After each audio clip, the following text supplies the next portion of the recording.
Hello प्यारे बच्चों, आज हम क्लास 10th की प्रश्नावली 3.6 का प्रश्न नंबर 2 करेंगे। इसके अलग अलग पार्ट दिए गए हैं, तो देखते हैं पहला पार्ट। इसका फर्स्ट पार्ट है, ऋतु धारा के अनुकूल 2 घंटे 20 किलोमीटर तैर सकती है और धारा के प्रतिकूल 4 किलोमीटर तैर सकती है। उसकी स्थिर जल में तैरने की चाल तथा धारा की चाल ज्ञात कीजिए। तो बच्चों, हमने इससे पहले भी जो क्वेश्चंस किए हैं उसमें हमने आपको बताया है कि जो भी हमको ज्ञात करना होता है उसी को हम x और y मान लेते हैं। तो यहाँ पे हमको क्या ज्ञात करना है?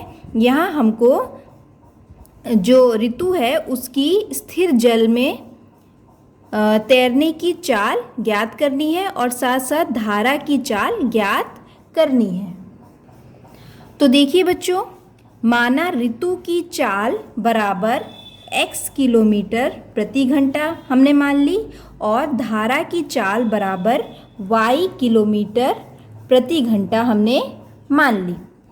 अब कह रहा है कि ऋतु धारा के अनुकूल 2 घंटे, यहाँ पे में होगा, 2 घंटे में 20 किलोमीटर तैर सकती है।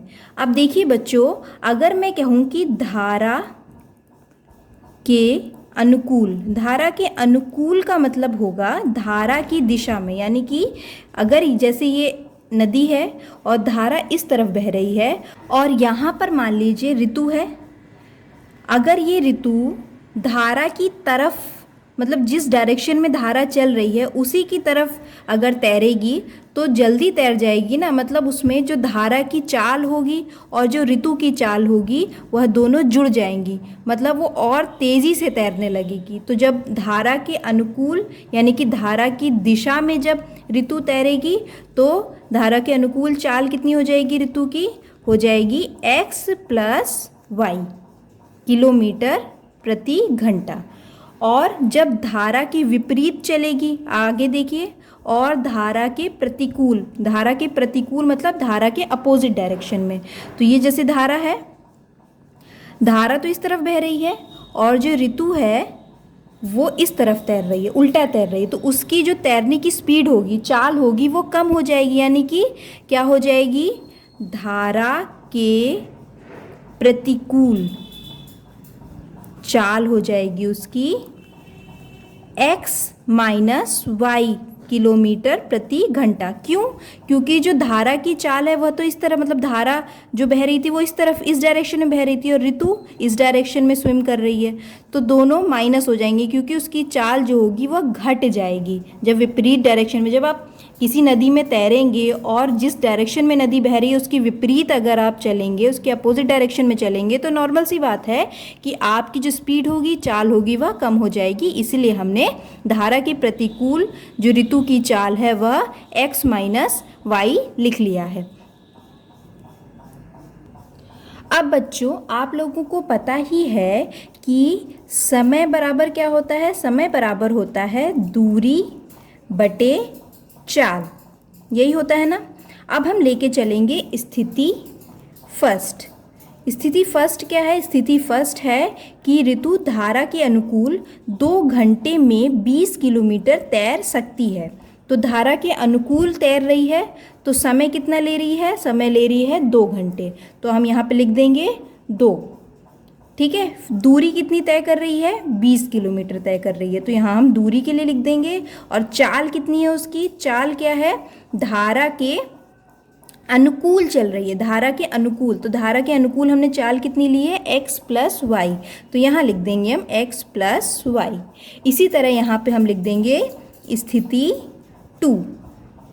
स्थिति 2 क्या है? स्थिति 2 कह रही है कि वह 2 घंटे में 4 किलोमीटर तैर सकती है, लेकिन धारा के प्रतिकूल। देखिए, धारा के प्रतिकूल जब तैरी तो 4 ही किलोमीटर वह तैर पाई, तो बिल्कुल ऐसे ही रख देंगे। समय तो वह 2 घंटा ही ले रही है और कितने किलोमीटर तैर पा रही है? 4 किलोमीटर, और धारा के प्रतिकूल चल रही, तो प्रतिकूल चाल क्या है? x - y, तो यहाँ रख देंगे x - y।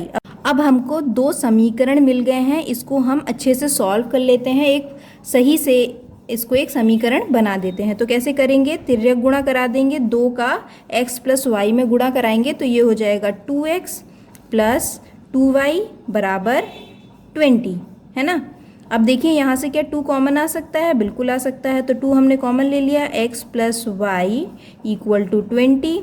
तो x plus y equal to हो जाएगा, ये 2 इधर गुणे में है ना, तो इधर जाके भाग में हो जाएगा 20/2 यानी कि 10। तो आपका समीकरण बन गया x plus y equal to 10। ये तो बन गया पहला समीकरण। और दूसरा समीकरण क्या बन जाएगा, इसको सॉल्व कर लेते हैं। ये हो जाएगा 2x minus 2y equal to 4। फिर से यहाँ से 2 कॉमन ले सकते हैं। पहले वैसे तो यहाँ पे भी हम डायरेक्ट काट सकते थे, पर अब हमने गुणा कर ही लिया है तो अब 2 कॉमन ले लेते हैं। यहाँ बचेगा x minus y equal to 4 और x minus y equal to 4/2 यानी कि 2। तो आपका दूसरा समीकरण क्या बन जाएगा, दूसरा समीकरण आपका बन जाएगा x minus y equal to 2। तो ये आपका दूसरा समीकरण बन गया। अब हम इन दोनों समीकरणों को सॉल्व कर लेंगे। ये विलोपन विधि से आराम से सॉल्व हो जाएगा, तो इसको विलोपन विधि से सॉल्व कर लेते हैं। x plus y equal to 10 और यहाँ पर रख देंगे x minus y equal to 2। तो देखिए दोनों को जोड़ देंगे तो y कट जाएगा, ये हो जाएगा 2x और ये हो जाएगा 12।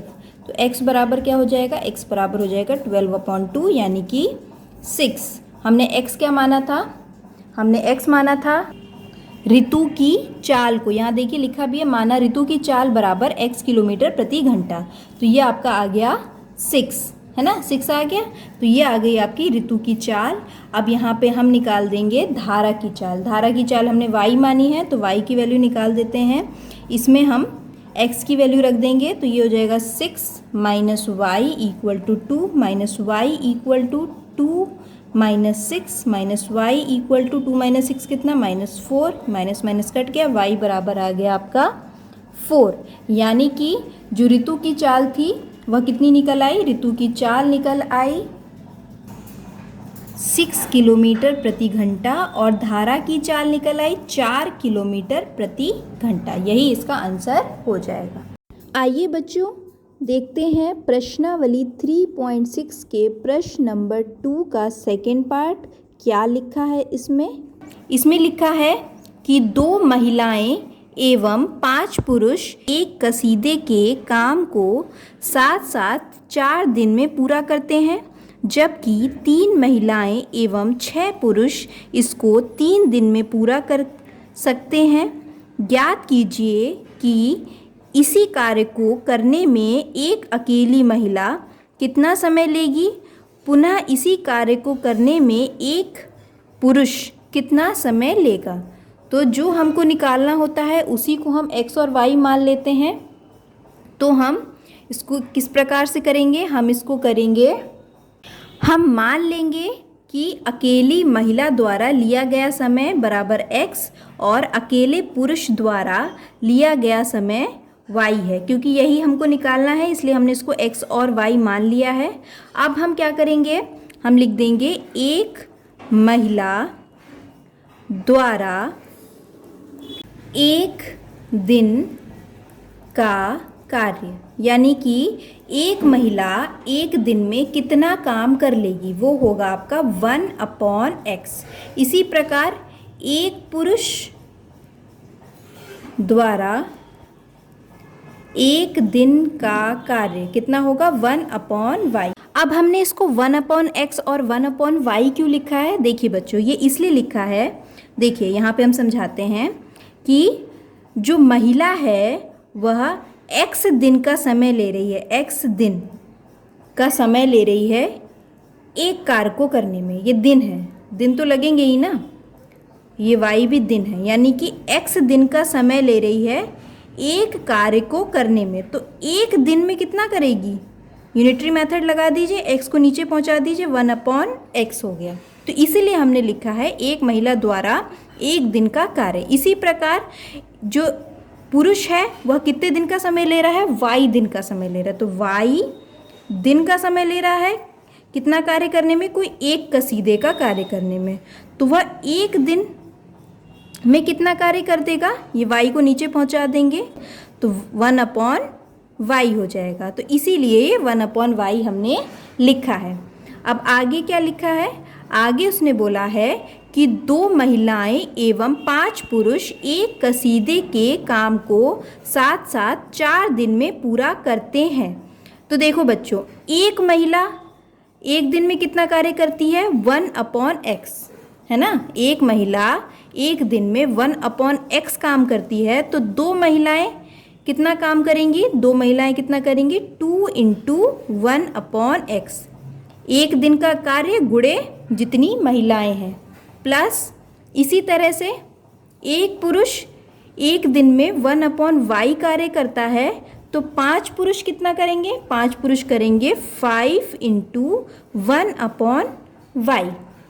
और टोटल कितना काम है, टोटल कितना काम है, टोटल एक ही तो काम है, एक कसीदे का काम है। और कुल समय कितना लगा उनको, देखिए 4 दिन में पूरा किया उन्होंने, तो यहाँ हम 4 से गुणा कर देंगे, ठीक है।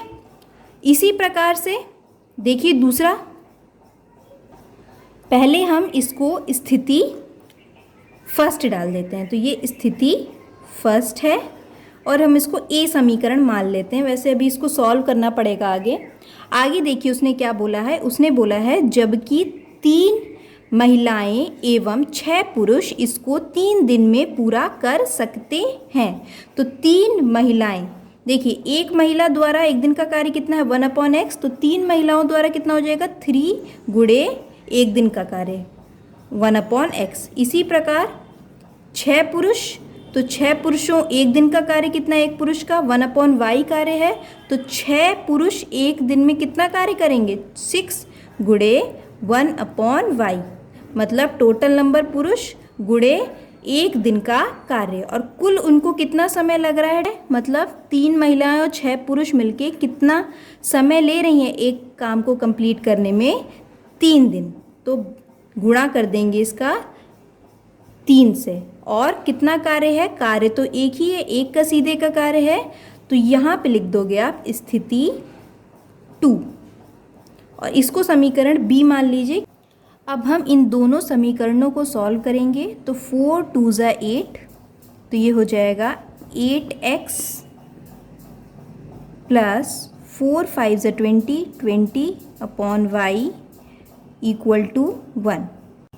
इसी तरह 3 की से मल्टीप्लाई हो जाएगी, तो ये हो जाएगा 3 × 3 = 9, 9/x प्लस 3 × 6 = 18, 18/y = 1। अब देखिए बच्चों, ये आपको 2 समीकरण मिल गए हैं, ये पहला समीकरण और ये दूसरा समीकरण।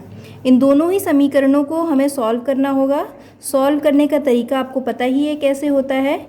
हम 1/x को u मान लेंगे और 1/y को v मान लेंगे।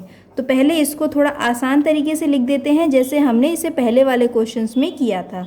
तो 8 × 1/x, 8/x है, इसको हम ये लिख सकते हैं 8 × 1/x प्लस 20 × 1/y = 1। इसी तरह इसको भी लिख लेते हैं 9 × 1/x प्लस 18 × 1/y = 1। बात तो वही है ना, कुछ चेंजेस तो हुए नहीं, बस हमने ये जो अपॉन में x था इसको अलग से लिख दिया 1/x। तो अब हम क्या करेंगे कि लिखेंगे माना 1/x = u तथा 1/y = v, यानी जहाँ जहाँ 1/x होगा उसको हम u रख देंगे और जहाँ जहाँ 1/y होगा उसको हम v रख देंगे। तो देखिए बच्चों, यहाँ पे ये क्या है, 8 × 1/x है, तो यहाँ पे हम क्या रख देंगे u, तो ये हो जाएगा 8u प्लस 20 × 1/y है, तो 1/y की जगह क्या रखना है, v रखना है, तो 20v हो जाएगा = 1। और ये दूसरा जो समीकरण है 9 × 1/x, तो ये हो जाएगा आपका 9u प्लस 18v = 1। अब ये क्या करेंगे हम, ये आपको समीकरण 3 मिल गया, ये आपका समीकरण 4 हो गया। अब हम क्या करेंगे, इन दोनों को सॉल्व करेंगे, u और v की वैल्यू निकालेंगे। तो ऐसा करते हैं, प्रतिस्थापन विधि से सॉल्व करते हैं। यहाँ से हम u की वैल्यू निकाल लेते हैं, तो ये हो जाएगा 8u = 1 - 20 v, फिर ये जो 8 इसके साथ गुणे में है ये भाग में चला जाएगा, u माइनस 20v अपॉन 8। तो ये हमें u की वैल्यू मिल गई है, ये u की वैल्यू हम इसमें रख देंगे। तो 9 इंटू u की वैल्यू क्या है 1 minus 20v upon 8 plus 18v equal to 1। अब हम गुणा कर देते हैं तो 9 माइनस 29 से कितना हो जाएगा 180 और प्लस के 18v। ऐसा करते हैं। अब आगे हम एलसीएम ले लेते हैं। तो आगे हम एलसीएम ले लेंगे। तो 8 का हमने यहाँ पे एलसीएम ले लिया तो हमको मिलेगा 9 माइनस, यहाँ पे हम v लिखना भूल गए क्योंकि 20v था तो 180v होगा। 9 माइनस 180v और 18 8 जा होता है 144, तो 144v और यहाँ पे आएगा 1। अब 180v और 144v क्या हो जाएगा 9 माइनस 36v और ये जो 8 है इधर भाग में है इधर गुणे में चला जाएगा तो ये हो जाएगा 8। 36v यहाँ माइनस का यहीं रख देते हैं, ये हो जाएगा 8 माइनस 8 माइनस क्या हो जाएगा ये 9 इधर आ जाएगा तो ये 9 हो जाएगा माइनस के 36v इक्वल टू 8 माइनस 9 क्या हो जाएगा -1। तो माइनस माइनस कट गया तो v बराबर क्या आ गया, v बराबर आ गया 1/36। तो v की वैल्यू 1/36 मिल गई। अब हम यहाँ पे v की वैल्यू रख देंगे और u की वैल्यू निकाल लेंगे। तो u बराबर आ जाएगा हमारा 1 माइनस 20 इंटू 1/36 अपॉन 8। तो ये हो जाएगा 1 माइनस, देखिए कट रहा है क्या, बिल्कुल कट रहा है।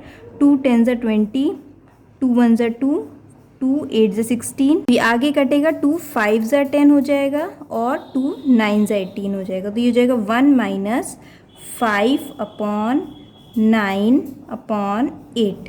इसको सॉल्व कर लेते हैं, एलसीएम ले लेते हैं। तो यहाँ पे क्या हो जाएगा, यहाँ पे हमने एलसीएम ले लिया 9 माइनस 5/8। तो ये हो जाएगा 9 माइनस 5 हो जाएगा 4/9 और ये 8 इधर मल्टीप्लाई में आ जाएगा तो इधर आ जाएगा। तो ये हो जाएगा 4/72। तो 4 से काटेंगे अब हम तो ये 4 18 से चला जाएगा, यानी कि जो u की वैल्यू है वो आ जाएगा 1/18।